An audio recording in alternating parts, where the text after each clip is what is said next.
Maha Besar Bapa di surga, Allah kami yang ajaib, kami bersyukur memuji Engkau Allah kami dalam Tuhan Yesus Kristus. Hari ini menjadi kesempatan yang begitu istimewa bagi kami. Kami bersama-sama menghampiri hadirat Tuhan, merendahkan diri di hadapan Tuhan, memuji-muji Engkau. Saatnya sekarang, ketika kami menyiapkan hati pikiran kami untuk mendengarkan firman-Mu, Roh Kudus kiranya yang tolong kami, berkati kami dengan firman-Mu, bicaralah kepada tiap-tiap kami, bahkan komuniti ini, supaya kami sungguh-sungguh dikuatkan lagi untuk menjalani apa yang Tuhan mau kami lakukan dan semakin kuat teguh dalam-Mu. Kuduskan hamba-Mu, urapi tiap-tiap kami dengan roh hamba-Mu Yesus. Biar nama Tuhan yang dipermuliakan. Dalam berkat nama Tuhan Yesus kami bersyukur dan berdoa. Haleluya, haleluya, amin. Shalom. Shalom. Saya berharap saya tidak akan kelihatan loyo, tapi itu bersemangat. Mungkin bingung nih Pak Medi sama Pak Robert, yang lain kok kenapa? Tadi sore memang saya loyo sekali. Tapi saya nggak tahu apa saudara-saudara lihat atau tidak. Saya merasa saya loyo. Lalu ada nasihat bijak dari Pak Om 1, 2, 3. Langkahnya saya ikutin, puji Tuhan, membaik. Oke. 1, 2, 3 itu nanti aja selesai. Saudara-saudara kekasih dalam Tuhan, Rit kali ini kita sepakat untuk mengangkat tema yang diambil dari surat Ibrani, tepatnya seperti yang terpampang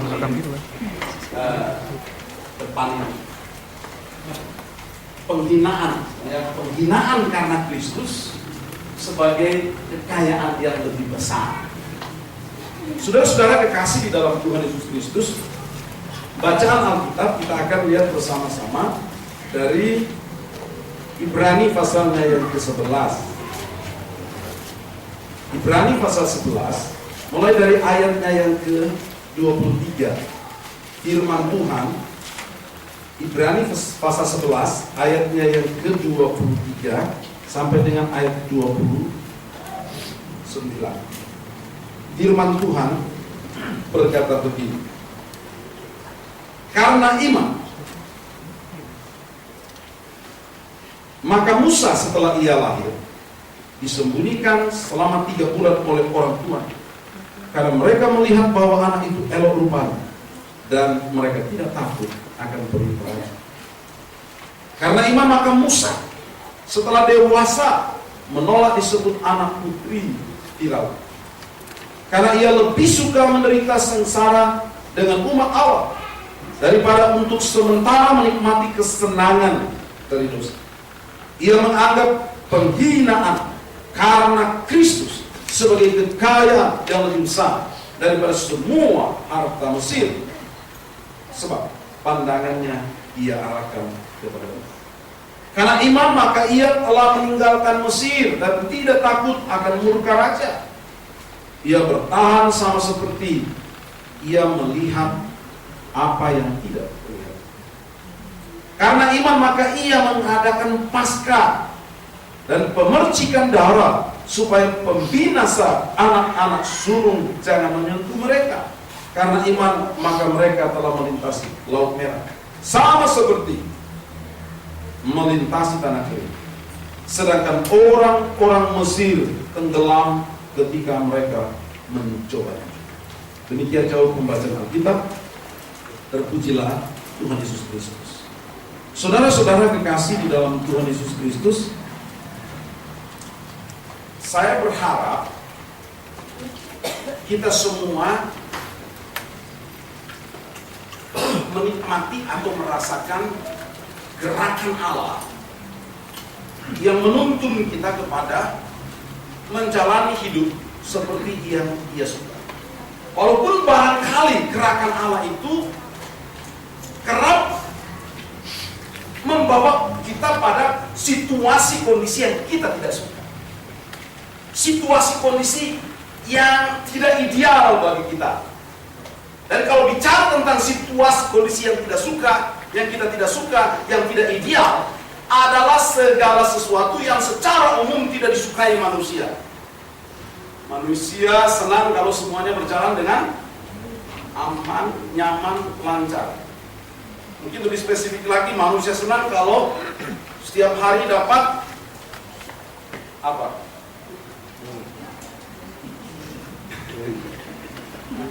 Dapat doi. Semua orang ada yang tahu ya. Doi. Ya. Semuanya cara lancar kalau yang namanya ada duit itu. Iya kan? Red.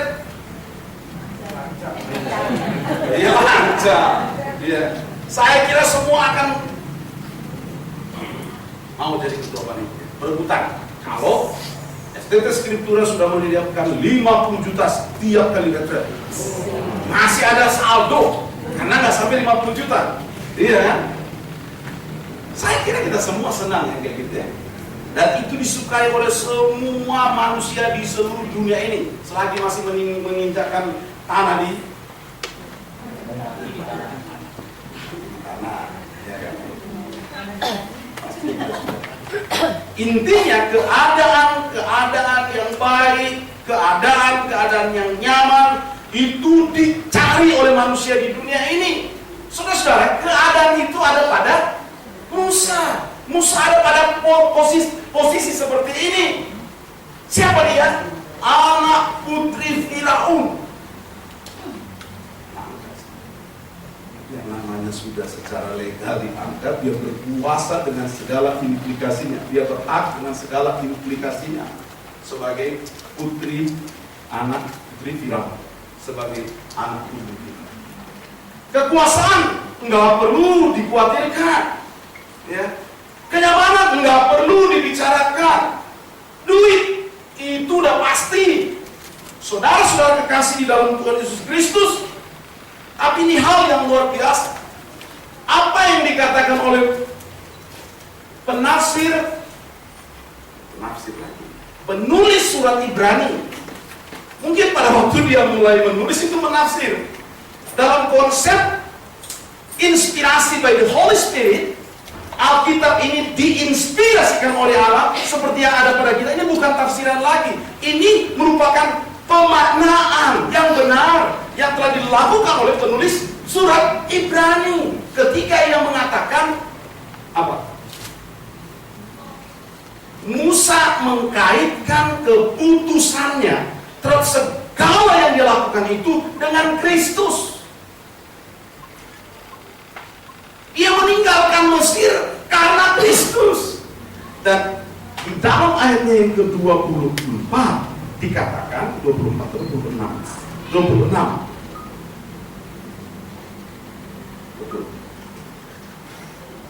Ia menganggap penghinaan karena Kristus lebih besar.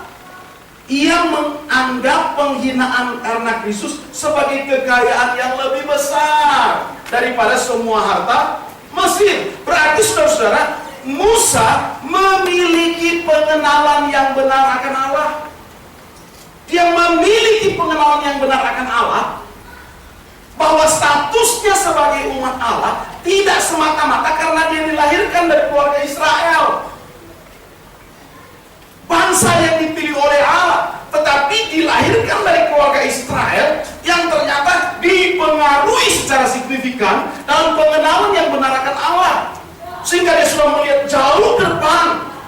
Dan penulis surat Ibrani mengatakan dia menganggap sebagai penghinaan karena Kristus sebagai kekayaan yang lebih besar. Berarti apa? Dia melihat Kristus adalah segala-galanya. Surat Ibrani berbicara tentang keunggulan Kristus. Kristus nggak ada tandingannya. Kristus nggak ada bandingnya. Kristus di atas segala-galanya. Supremasi Kristus diangkat dalam surat Ibrani. Dan Musa dalam keputusannya untuk meninggalkan segala pengaruh yang baik dari Mesir, semua harta kekayaan Mesir, status istimewa dari Mesir, itu karena Kristus, karena dia melihat Kristus di atas segala-galanya. Sehingga dalam hal dia dihina sekalipun, dia diinjak-injak sekalipun, status yang tidak dianggap sekalipun, status itu, kondisi itu, dia menganggap masih jauh lebih besar dari segala kekayaan di Mesir karena Kristus. Mengikut Kristus tidak sembarang, saudara-saudara. Berapa banyak orang-orang yang begitu semangat bicara tentang nama Yesus, mengaku siapa itu Yesus, buat komitmen untuk Yesus, tetapi berhenti di tengah jalan lantaran gak ada uang, lantaran dipojokkan, lantaran mengalami segala kesulitan, bahkan segala penderitaan yang bukan menjadi sesuatu yang dicari oleh manusia di dunia ini. Ngakunya hamba Tuhan, tapi sudah mulai masalah sedikit, dia sudah mulai mencari-cari kambing hitam. Gara-gara kamu, gara-gara kamu, mulai menyalahkan satu dengan yang lain. Saudara yang dikasih dalam Tuhan Yesus Kristus, nggak ada sulit bagi Musa untuk kemudian menikmati segala kesenangan. Dia nggak peduli dengan umatnya, dengan sesama Israel sedang diperbudak, dia nggak peduli. Dia sudah hidup baik di sana, dia sudah hidup dengan segala kesejahteraan, segala kesenangan, sekalipun keberpihakannya kepada umat Allah dalam arti yang lebih sesungguh lagi, bahwa dia berpihak kepada Allah dalam pengenalan yang benar akan Allah, di mana Allah sudah memilih nation Israel sebagai pilihan Allah yang khusus untuk menjadi penyambung lidah Allah, penyampai kabar baik, untuk memberitakan firman Allah. Dan Musa ada di dalamnya. Saudara-saudara, dalam posisi seperti itu, sekalipun dia harus diinjak-injak, sekalipun dia harus terhalau dari segala kesenangan di Mesir, dia menganggap itu masih jauh lebih besar, masih jauh lebih besar, sebagai kekayaan yang lebih besar daripada semua harta di Mesir. Saudara-saudara kekasih di dalam Tuhan Yesus Kristus, saya kira saya secara pribadi harus terus-menerus, oleh karena kebenaran yang diungkapkan dalam pengalaman Musa berinteraksi dengan Tuhan, untuk saya terus-menerus mengoreksi diri saya. Sekarang ini kalau toh skriptura misalnya kelihatan kemajuannya tidak seperti sejumlah lembaga lain yang kelihatan wow, ya. Tetapi skriptura tidak sulit-sulit banget, ya. Skriptura kalau dibandingkan dengan lembaga-lembaga lain, masih merupakan lembaga yang sangat dicari, lembaga yang disukai orang. Dosen-dosen mau datang ngajar di skriptura. Walaupun kami harus evaluasi, ini nggak cocok, ini nggak boleh, ini terusnya, ini harus diberhentikan, dan seterusnya, masih dicari. Kondisi kita bukan 7 orang di sini atau 6 orang, kita semakin banyak, oke? Tidak semua yang hadir di sini kan, dan kita masih punya harapan 5 tahun ke depan, 10 tahun ke depan, tidak begini saja, tapi makin maju, saudara-saudara, oke? Tapi kalau Tuhan membawa kita karena menyelesaikan pekerjaan, melaksanakan pekerjaan pelayanan pada situasi kondisi yang makin terpuruk, apakah yang namanya pendeta Maksi ini masih sungguh-sungguh komit untuk melayani di skriptura, atau lebih baik memilih lembaga lain supaya saya mengajar, saya melayani di sana, memimpin dengan segala yang sudah saya tahu? Gaji, apa yang bisa saya harapkan dari SDT Skriptura? Oke? Kalau saya melihat itu kesempatan di luar masih jauh lebih besar kalau dilihat dari pertimbangan kesejahteraan. Saya kira kalau semua dosen berpikir serius tentang masalah ini, saya nggak bicara kepada mahasiswa. Dan pada akhirnya ditemukan oleh Kristus bahwa setiap dosen, setiap pengurus di lembaga ini pada posisi keyakinan, sekalipun kami terpuruk secara ekonomi, Tapi karena kami yakin yang kami lakukan ini benar, kami nggak malu, kami terus berjuang, kami nggak mau saling mempersalahkan, karena kami melakukan ini untuk Kristus. Kalau bicara masalah uang, saya tentu saja tidak bisa jadikan isu itu sebagai alasan daya tarik Pak Robert untuk datang ke Depok dari Bogor yang begitu jauh. Nggak ada alasan. Ini gajinya cuma 5 juta, dia bisa. Nanti tanya langsung sama Pak Robert. Pak Lolowan, jauh dari Marunda. Gajinya, ya kita usah cerita. Anak aja sama Bapak Bendahara. Jadi saya kira bukan karena itu ada alasan. Ya. Saya tidak bisa mencurigai mereka datang karena ya. Sama kita semua. Oke. Saya berada di Skriptura ternyata bukan karena lantaran uang, tapi juga bisa kita curiga lain. Jangan-jangan karena Pak Robert, Pak Medi dan Pak Maksi ini pendiri, sehingga kami punya gengsi tertentu, melindungi gengsi kami sebagai pendiri, sehingga kami masih terus bertahan di STT itu. Dosen sekualitas Pak Medi, kalau dia bicara di mana aja, laku terjual. Kalau kita bicara masalah kualitas, dosen seperti ini laku terjual di mana-mana. Pak Robert gimana? Juga ya? Saya, Pak Maksi. Ya, walaupun masih di bawah sedikit, ya pastilah. Jangan-jangan karena masalah kami pendiri, kami masih bertekun, kelihatan bertekun. Tapi saudara-saudara kekasih di dalam Tuhan Yesus Kristus, saya mau mengajak kita semua. Kalau saya kasih contoh seperti ini, saya tidak dalam rangka mencurigai Pak Robert pertama. Ambil diri saya sih bersama. Justru saya mau kasih tahu, mari berjuang bersama. Para pimpinan tidak mencari apa yang dicari dulu. Tolong doakan kami, tapi mari kita maju bersama. Amin. Amin. Anda bisa maju bersama kalau Anda melihat Kristus. Saudara-saudara, panggilan Tuhan yang dia berikan kepada anak-anaknya, kepada hamba-hambanya, itu tidak diidentik dengan segala ketersediaan. Walaupun Allah yang kita sembah adalah Yahweh Jireh, Allah yang menyediakan. Biasanya kalau kita bicara masalah kebutuhan ya, hamba Tuhan kalau khotbah Yahweh Jireh, Allah itu Allah yang menyediakan. Apa yang disebut dengan penyediaan? Biasanya penyediaan secara materi. Bagaimana kalau kita bisa melihat bahwa penyediaan itu tidak semata-mata materi, tapi penyediaan Tuhan untuk memberi kekuatan kepada kita, sekalipun secara materi kita tidak lihat. Itu iman.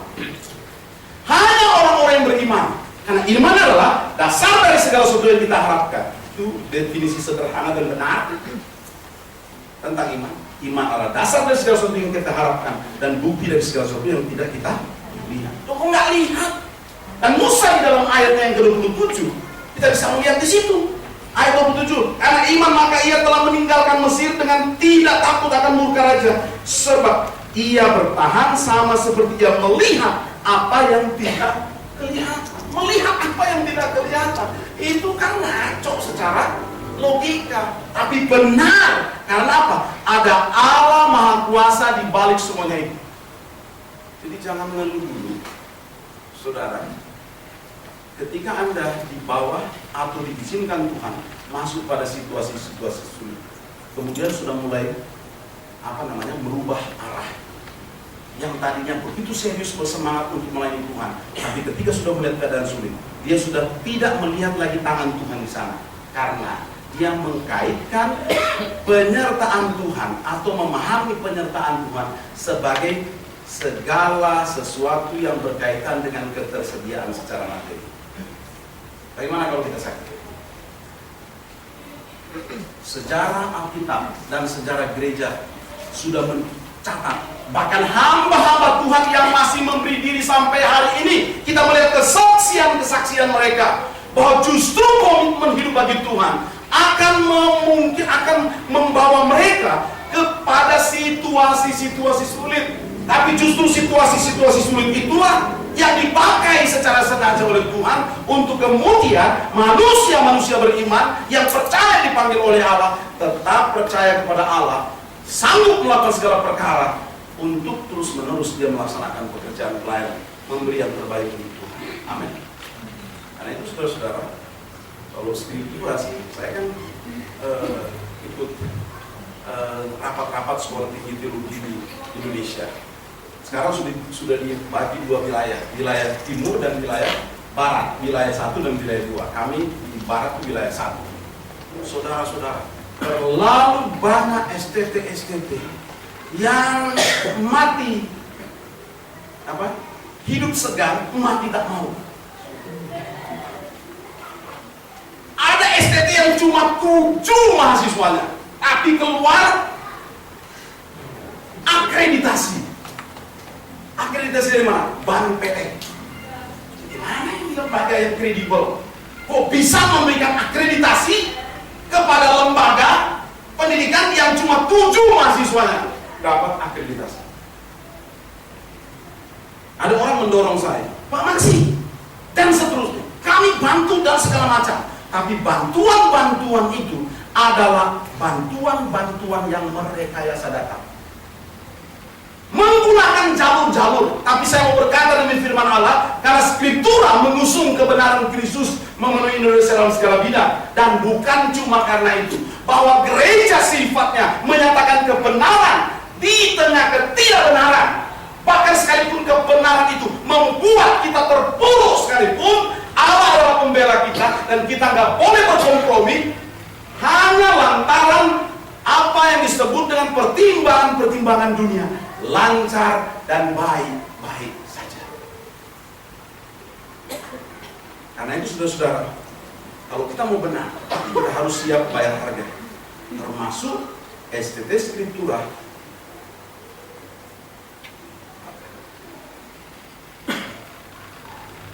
Kehilangan, katakanlah, orang yang paling kita banggakan. Ya. Waktu STI Jogja, ya, eksis dalam pelayanan, semuanya tergantung pada awal-awal eksis pelayanan, tergantung pada figur yang namanya Pendeta Dr. Kris Marantika. Saudara-saudara, figur Pendeta Dr. Kris Marantika itu sangat powerful. Dalam hal apa? Dalam hal otoritas memimpin yang harus didengar. Kata harus saya pakai didengar oleh siapapun yang dia pimpin. Dia punya otoritas link internasional. Saudara-saudara, waktu dia masih sehat, oleh karena gejolak yang terjadi dalam pelayanan ini, orang berkata begitu, kalau Pendeta Dr. Kris Marantika mau jadi apa ya? Ini STI. Tak lama sesudah itu, kondisi Pendeta Dr. Kris Marantika kesehatannya menurun. Kira-kira sekitar 8 tahun kondisinya menurun. Akhirnya pada awal tahun ini, kapan bulan Maret ya? April ya? Maret ya? Dia meninggal dunia. Luar biasa. Lalu apa yang orang katakan? Bagaimana dengan STI sesudah kepergian Pendeta Dr. Kris Marantika? Rupanya orang lupa bahwa hamba-hambanya boleh pergi, tetapi suatu pekerjaan pelayanan yang sudah ditanam atas nama Tuhan, Tuhan bertanggung jawab untuk meneruskannya dengan memberikan kepada orang-orang yang dia ingin percayakan lagi. Artinya apa? STT Skriptural atau setiap lembaga pelayanan apapun enggak boleh mengandalkan manusia. Amin. Kita harus mengandalkan Tuhan. Ini hanya dilihat oleh siapa? Oleh orang-orang yang beriman. Oleh orang-orang yang percaya bahwa Allah Maha Kuasa melakukan segala perkara. Dan Musa, kesadaran ini tumbuh subur dan kuat dalam dirinya. Karena dia tahu statusnya sebagai umat Allah. Meskipun dia di Mesir, tapi dia nggak lupa, dia itu umat Allah. Bukan semata-mata dilahirkan dari keluarga Israel, tetapi Musa memiliki keyakinan pribadi bahwa dia adalah bagian dari komunitas pilihan Allah. Dan ketika dia mengatakan ayatnya yang ke-23, dikatakan, karena iman maka Musa setelah lahir ia 24. Karena iman maka Musa setelah dewasa menolak disebut anak putri Firaun. Ini nggak gampang, saudara-saudara. Kalau dia tidak sungguh-sungguh mengenal statusnya sebagai umat Allah dan mengenal Allah yang hidup itu, berarti mempertentangkan Allah yang dia percaya itu dengan Allah yang disembah oleh Mesir, oleh Firaun. Dia melihat perbedaan itu, sehingga dia tidak tertarik sama sekali kepada segala kekayaan Mesir. Ayat 25 dikatakan begini, karena ia lebih suka menderita sengsara dengan umat Allah daripada untuk sementara melihat kesenangan, menikmati kesenangan dari dosa. Coba lihat, dia sudah memperbandingkan status umat Israel sebagai milik Allah yang terkait langsung dengan kekekalan. Sementara status Mesir yang bukan milik Allah, yang Allahnya bukanlah Yahweh, yang segala kemewahan, segala kemegahannya itu terbatas dalam durasi waktu yang disebut dengan hari-hari dan tahun-tahun. Itu semua akan berakhir. Tapi Musa dalam posisi ini bisa melihat keterkaitan posisinya dan dalam posisi umat Allah dalam keterkaitan secara kekal. Semuanya akan berakhir, semuanya sementara. Sementara posisi umat Allah atau dia sebagai umat Allah itu terkait dengan kekekalan Allah. Berarti dia sudah melihat apa? Hidupnya bukan hanya sampai di sini. Hidupnya itu terus berlangsung dan terkait dengan kekekalan Allah. Apalagi kalau kita lihat di dalam ayatnya yang ke-27, ayat yang ke-26 itu bagian terakhir, sebab pandangannya ia arahkan kepada upah. Berarti dia tidak melihat segala prestasi apapun yang dicapai dan dipuja di dunia ini sebagai upah. Tidak, upahnya itu kaitkan dengan apa? Apa yang nanti dia akan terima yang diberikan oleh Kristus. Dia tertuju kepada upah.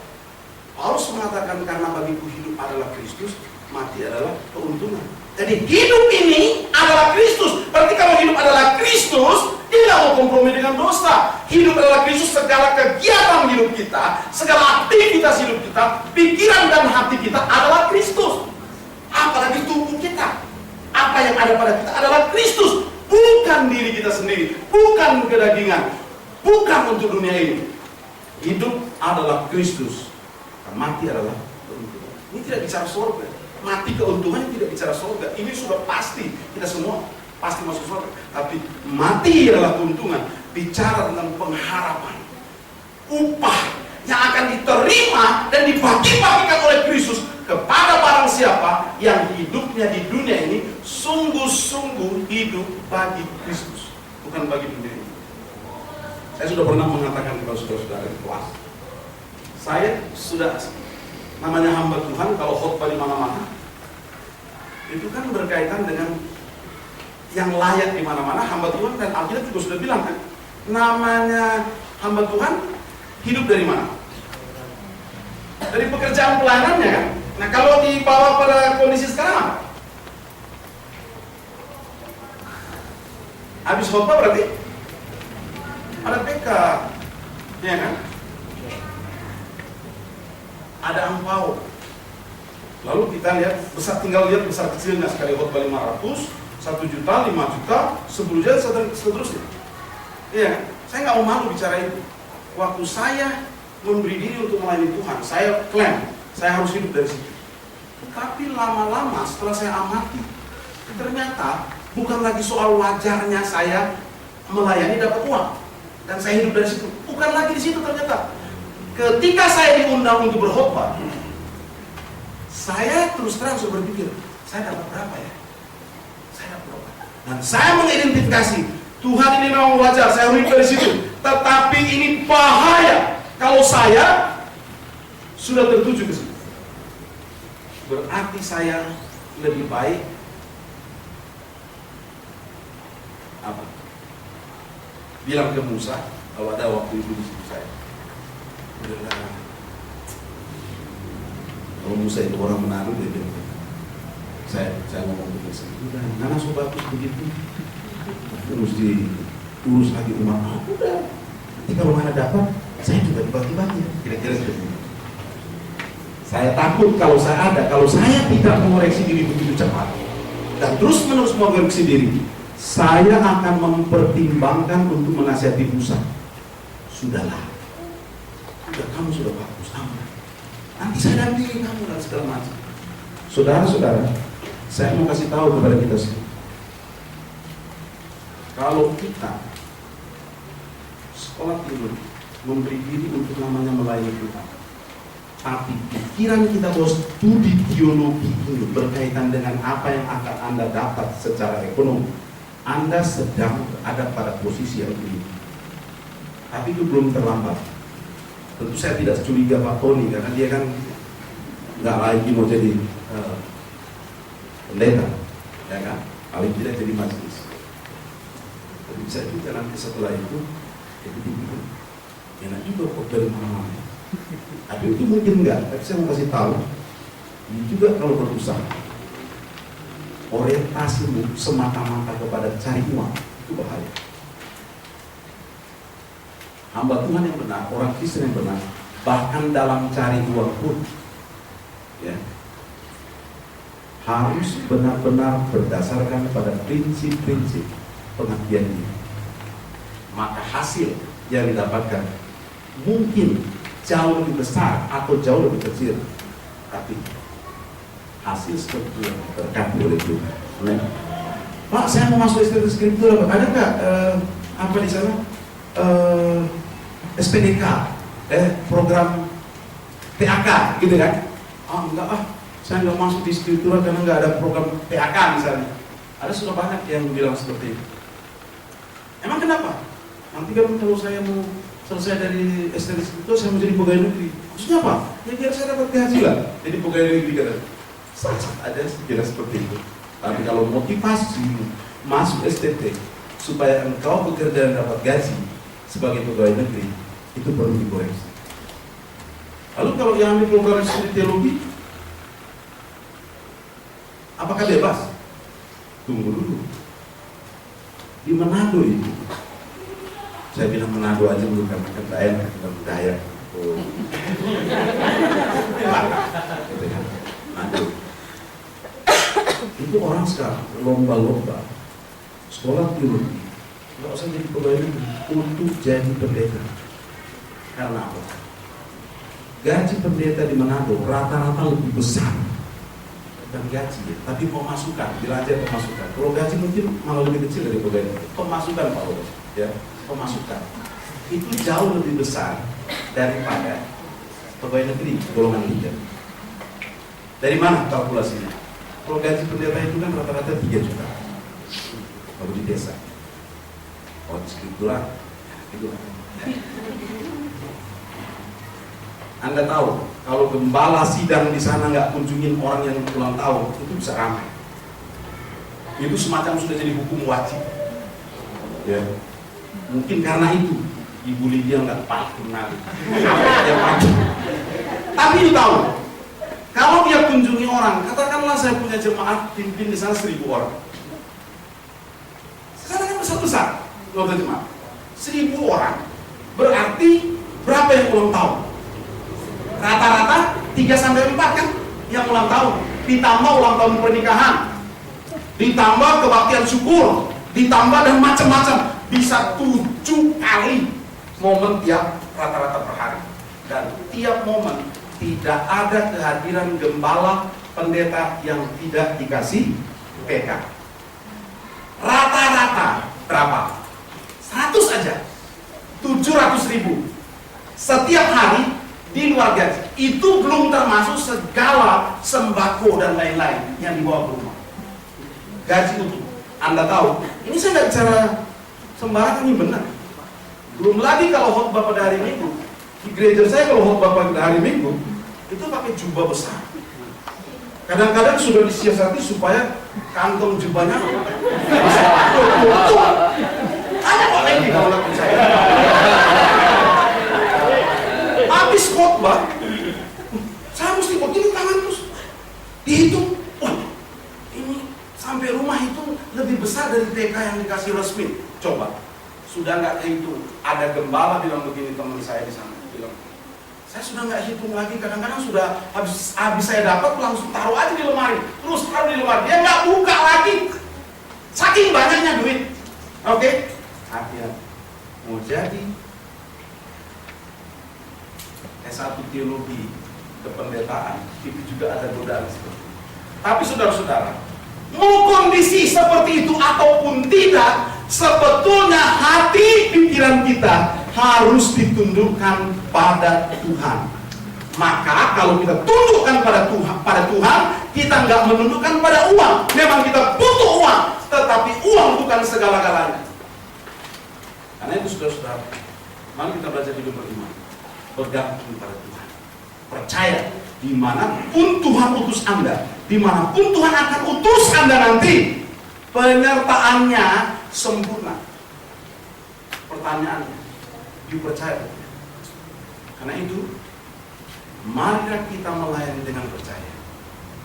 Marilah kita melayani dengan sungguh-sungguh bergantung pada Tuhan, agar iman bukan sekedar memperkatakan, tetapi menghidupi.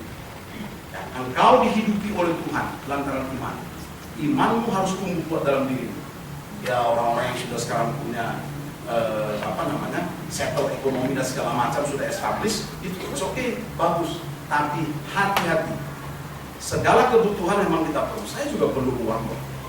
Tetapi hati-hati, jangan uang itu menjadi pemimpin hidupmu. Kalau uang itu menjadi pemimpin hidupmu, itu celaka. Kalau sekarang belum kena celaka, itu tinggal tunggu tanggal main. Karena itu jadikan Tuhan sebagai benar-benar Tuhanmu di segala aspek. Nah, saya percaya Skriptura makin diberkati oleh Tuhan. Saya bersyukur dengan teman-teman pimpinan, dosen-dosen. Memang kami semua memerlukan uang untuk menjalani hidup ini, tetapi kami tidak mengandalkan uang. Dan doakan seluruh dosen ini ada menjadi dosen-dosen yang sungguh-sungguh bergantung pada Tuhan. Kalau dosen-dosen bergantung pada Tuhan, saya kira mengajarnya juga akan lebih mantap. Dan orang yang sudah keluar pasti mau masuk lagi. Keluar S1 ya harus masuk S2, masa masuk S1 lagi. Oke. Jadi kita nanti akan buka S2 kan? Agustus, jikalau Tuhan berkenan, ada S2. Jadi yang sudah wisuda, ya masuk lagi S2. Kan? So pasti S2 ini pasti berkualitas. Ya. S1 yang berkualitas, S2 berkualitas. Wah, kalau sudah buka S3 ya pasti nggak berkualitas. Ya, nanti tunggu tanggal main. Kita akan buka semua yang berkaitan dengan menyelenggarakan pendidikan yang bertanggung jawab. Bukan semata-mata kepada pemerintah dan masyarakat, tapi kepada Tuhan. Amin. Bapak terima kasih karena Engkau sudah menolong dalam segala kesederhanaan kami. Kami boleh bersama-sama kembali merenungkan firman. Kami berdoa supaya kiranya Engkau tancapkan pesan-Mu yang istimewa di tiap-tiap kami. Sudah tidak sia-sia kami beribadah bersama. Kami mendengarkan firman Allah. Kuduskan hati pikiran kami dengan firman Allah. Terima kasih Bapa di surga. Terpuji-pujilah Engkau Allah kami yang hidup. Dalam berkat nama Tuhan Yesus Juru Selamat, kami bersyukur dan berdoa. Amin.